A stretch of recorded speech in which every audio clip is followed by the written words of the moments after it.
for decades, the sanctions that has been imposed on Iran by the United States. Here is what Iran now seems to be seeking an end to it. But mainly what we are looking at as far as the sticking points are concerned, we are looking at the enriched uranium. When we're looking at the dismantling of the sites, we are looking at especially the finishing up of the Iranian ballistic missile program is also concerned. Srinjoy, that seems to be the point because, Tehran does not want any immediate want. It wants the talks to be postponed. It wants the talks to be deferred. However, this is the first term and condition that has been told by the United States. If any negotiations happen, this will have to be agreed by Iran.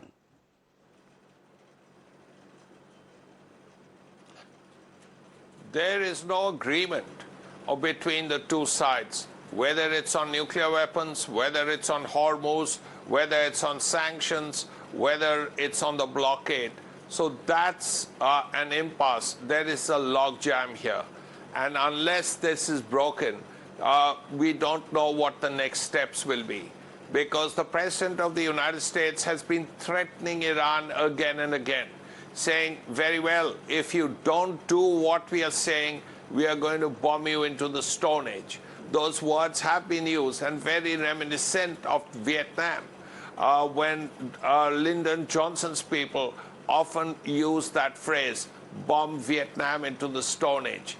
Now, the next thing is, what can America do? America says there are still many targets that haven't been hit. Basically, they are infrastructural targets, oil pipelines, oil installations, and so on. The Iranians could do exactly the same. They could hit targets in the Gulf states. They could be oil wells. They could be refineries. Two have been hit during the 40 days of fighting. And they could hit, let's hope not, but desalination plants. If that happens, then the crisis will be very acute.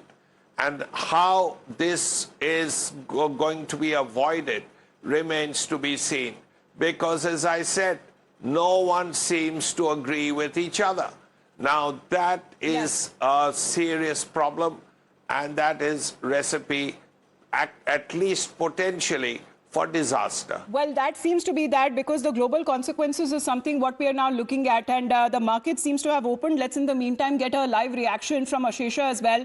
Markets that have now opened in the red, and we are now looking at Nifty and Sensex, which is now opened in the red. Well, that seems to be as far as the impact that we are now looking at, because this seems to be a negative start to the day. As far as the Asian shares are also concerned, we are now looking at the trade that seems to be looking at the bloodbath, because this seems to be moving within a volatile range of last week as well.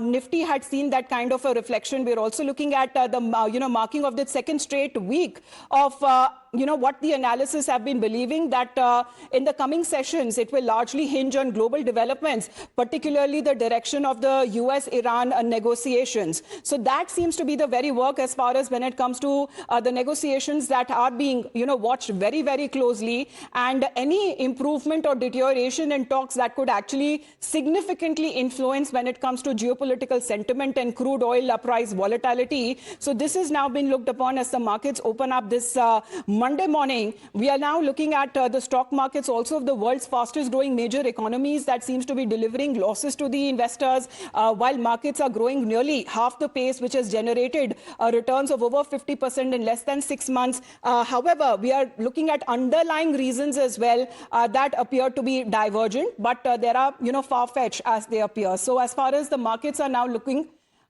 let's in the meantime take a look. What are we now looking at as far as the markets now opening in the red? Nifty and Sensex are also down. So we'll be getting you a live update. In the meantime, let's also talk about the opposition continuously, which has been raising questions over the Prime Minister's appeal.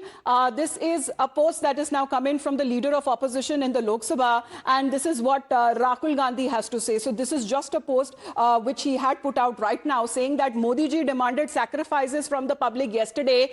Don't buy gold told don't go abroad, use less petrol, cut down on fertilizer and cooking oil, take the metro, work from home. He says that these aren't sermons, these are proof of failure. This is coming in from Rahul Gandhi. He says that in 12 years, he's brought the country to such a pass that the public has to be told what to buy, what not to buy, where to go, where not to go. Every time they shift the responsibility onto the people so that they can escape accountability themselves, and running the country is no longer within the reach of a compromised Prime Minister. Well, compromised Prime Minister is a call that is now coming from Rahul Gandhi once again, as he now seems to be taking a drive at the Prime Minister, especially when it comes to the appeals in the middle of the crisis that's been taking place in the Middle East. In the meantime, we head into a very short break. You're watching Times Now.